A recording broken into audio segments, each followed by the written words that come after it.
এবার শীতকে বিদায় জানিয়ে ঝড়ের গতিতে এগিয়ে আসছে ভারী বৃষ্টি। গত কয়েকদিন ধরে পরিষ্কার আকাশ থাকলেও এবার কিন্তু বড়সড় দুর্যোগ ঘনিয়ে আসছে বাংলার বুকে। কিন্তু ঠিক কোন এলাকায় বড়সড় দুর্যোগ ঘনিয়ে আসবে এবং কোন দিকেই বা আবহাওয়ার পরিবর্তন ঘটবে তা নিয়ে এই ভিডিওতে আপনাদেরকে বিস্তারিতভাবে জানিয়ে দেব। আপনি ভিডিওটি অবশ্যই শেষ পর্যন্ত দেখবেন।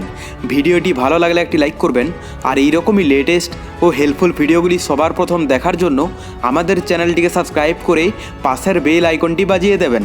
চলুন এক নজরে দেখে নেওয়া যাক। আপাতত তাপমাত্রা খানিকটা কমলেও কনকনে ঠান্ডার ফেরার কোনো সম্ভাবনা নেই। স্বাভাবিকের কাছাকাছি ঘোরাফেরা করবে তাপমাত্রা, কখনো একটু কম কখনো একটু বেশি থাকতে পারে। তবে তাপমাত্রার বড়সড় পতন এই মুহূর্তে হবে না দক্ষিণবঙ্গের জেলাগুলিতে। হাওয়া অফিসের পূর্বাভাস, একের পর এক পশ্চিমী ঝঞ্ঝার কারণেই তাপমাত্রার ওঠানামা চলছে রাজ্যে। আপাতত কয়েকদিন কলকাতায় সর্বনিম্ন তাপমাত্রা 14 থেকে 16 ডিগ্রির মধ্যেই থাকবে। কুয়াশার সম্ভাবনা রয়েছে বেশ কিছু জেলায়। দক্ষিণ 24 পরগনা, পশ্চিম বর্ধমান ও পূর্ব মেদিনীপুরের মতো জেলাগুলিতে বেশি কুয়াশা পড়তে পারে। পাশাপাশি উত্তরের দার্জিলিং, জলপাইগুড়ি, কোচবিহার এবং উত্তর দিনাজপুরে ঘন কুয়াশার কারণে এই সমস্ত জেলায় দৃশ্যমানতা 50 মিটারে নেমে আসতে পারে। জারি হয়েছে সতর্কতা। উত্তরবঙ্গে আগামী 7 দিন তাপমাত্রার বড়সড় পরিবর্তনের সম্ভাবনা নেই। সর্বনিম্ন তাপমাত্রারও বড়সড় কোনো হেরফের হবে না। তো এরপর আমরা যদি লাইভে বৃষ্টির খবরটা দেখে নিই, প্রথমে আমরা যদি পশ্চিমবঙ্গের দক্ষিণবঙ্গের এলাকাগুলোর কথা বলি, এখানে কলকাতা থেকে শুরু করে মোটামুটি দক্ষিণবঙ্গের প্রত্যেকটি জেলার আবহাওয়া পরিষ্কারই থাকবে। কোথাও সেরকমভাবে বৃষ্টির সম্ভাবনা দেখতে পাওয়া যাচ্ছে না। পাশাপাশি আমরা যদি উত্তরবঙ্গের আপডেটটা দেখে নিই, উত্তরবঙ্গের মধ্যেও দার্জিলিং থেকে শুরু করে এখানে মোটামুটি কালিম্পং, কার্শিয়ং, জলপাইগুড়ি, আলিপুরদুয়ার, কোচবিহার এই সমস্ত উত্তরবঙ্গের এলাকাতেও মোটামুটি পরিষ্কার আবহাওয়াই দেখতে পাওয়া যাচ্ছে। বাংলাদেশের কথা বলতে গেলে এখানে সমুদ্র উপকূলবর্তী এলাকার মধ্যে কোথাও কিন্তু দুর্যোগপূর্ণ আবহাওয়া নেই, মানে সম্পূর্ণ মোটামুটি পরিষ্কারই আবহাওয়া থাকবে সকালের দিকটাতে, এবং ভিতরের এলাকার মধ্যেও কিন্তু নতুন কোনো দুর্যোগ দেখতে পাওয়া যাচ্ছে না। এরপর আমরা যদি দুপুরের দিকটা দেখে নিই, তো দুপুরের দিকের মধ্যে নতুন কোনো চেঞ্জেস নেই। মোটামুটি বেশিরভাগ এলাকার আবহাওয়াই পরিষ্কার দেখতে পাওয়া যাচ্ছে, আর রাতের দিকেও কিন্তু একই থাকবে। এখান থেকে বলাই যায় যে পশ্চিমবঙ্গ সহ বাংলাদেশে সকাল থেকে রাত পর্যন্ত সম্পূর্ণই কিন্তু পরিষ্কার আবহাওয়া থাকবে, কোথাও কিন্তু বৃষ্টির সম্ভাবনা নেই। আর বঙ্গোপসাগরে এই মুহূর্তে যেহেতু নতুন কোনো দুর্যোগ বা সিস্টেম নেই, তো সেক্ষেত্রে পশ্চিমবঙ্গ বাংলাদেশে কোনো রকম ইফেক্ট পড়তে দেখতে পাওয়া যাচ্ছে না। কিন্তু আমরা মেঘলা আকাশটা দেখে নেব যে বৃষ্টির সম্ভাবনা না থাকলেও কোথাও কি মেঘলা আকাশ থাকতে পারে।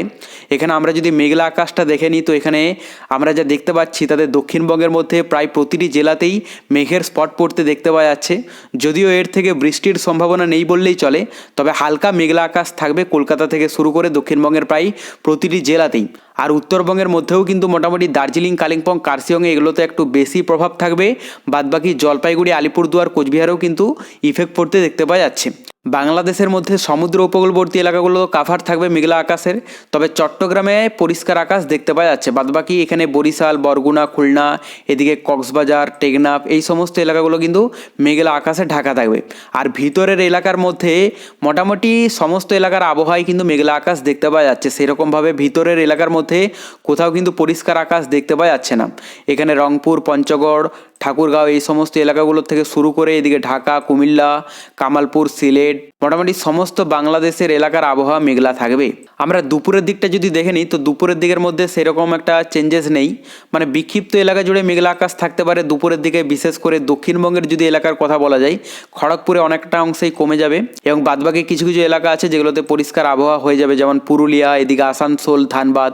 কিন্তু সকালের দিকে এই সমস্ত এলাকাগুলোতে ইফেক্ট পড়তে দেখতে পাওয়া যাচ্ছে। আর উত্তরবঙ্গের মধ্যে অধিকাংশ এলাকার আবহাওয়ায় মেঘলা থাকবে। বাংলাদেশের মধ্যেও কিন্তু মোটামুটি সমুদ্র উপকূলবর্তী এলাকা এবং ভিতরের এলাকার মধ্যে সমস্ত এলাকার আবহাওয়ায় কিন্তু মেঘলা আকাশ দেখতে পাওয়া যাচ্ছে। রাতের দিকের মধ্যে মোটামুটি শুধুমাত্র দক্ষিণবঙ্গের এলাকাগুলোতে অনেকটা অংশে পরিষ্কার আকাশ হয়ে যাবে। বাদবাকি উত্তরবঙ্গের কথা বলতে গেলে এখানে দার্জিলিং, কালিম্পং, কার্শিয়ংয়ে তো ইফেক্ট পড়বেই। জলপাইগুড়ি, আলিপুরদুয়ার, কোচবিহারের আকাশ পরিষ্কার হয়ে যাবে। আর বাংলাদেশের মধ্যে এই সমস্ত সমুদ্র উপকূলবর্তী এলাকাগুলোতে প্রভাব পড়তে দেখতে পাওয়া যাচ্ছে, তবে ভিতরের এলাকার মধ্যে অনেক এলাকার আবহাওয়ায় কিন্তু পরিষ্কার হয়ে যাবে। এরপর আমরা তাপমাত্রাটা দেখে নেব, তাপমাত্রায় নতুন কোনো চেঞ্জেস এসেছে কিনা। দুপুরের দিকে যদি তাপমাত্রাটা দেখে নিই, তাতে কলকাতাতে 27 ডিগ্রিতে চলে যাবে। আর বাদবাকি দক্ষিণবঙ্গের বেশিরভাগ এলাকার তাপমাত্রা থাকতে পারে 25 ডিগ্রি থেকে শুরু করে 26-27 ডিগ্রির মধ্যেই। উত্তরবঙ্গের মধ্যে দার্জিলিংয়ে 19 ডিগ্রিতে চলে যাবে। এখানে কালিম্পং কার্শিয়ংয়ে 20-21 ডিগ্রি দেখতে পাওয়া যাচ্ছে, আর বাদবাকি জলপাইগুড়ি আলিপুরদুয়ার কোচবিহারও মোটামুটি 24-25 ডিগ্রি থাকবে।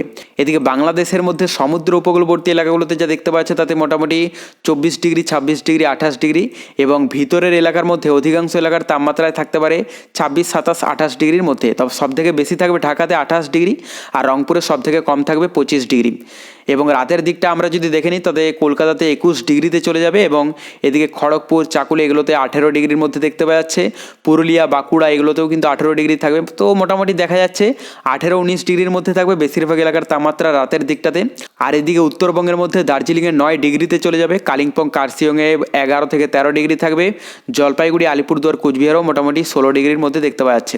বাদবাকি বাংলাদেশের মধ্যে সমুদ্র উপকূলবর্তী এলাকাগুলোতে 17 থেকে 19 ডিগ্রি, এবং ভিতরের এলাকার মধ্যেও কিন্তু অধিকাংশ এলাকার তাপমাত্রা থাকতে পারে 18 থেকে 20 ডিগ্রির মধ্যে। তবে সবথেকে কম থাকবে রংপুরে 17, সবথেকে বেশি থাকবে ঢাকাতে 20 ডিগ্রি। তবে পরবর্তীতে বঙ্গোপসাগরে নতুন কোনো দুর্যোগের আভাস পেলে আমরা আপনাদেরকে লাইভে জানিয়ে দেব। তার জন্য চ্যানেলটিকে সাবস্ক্রাইব করে রাখতে ভুলবেন না।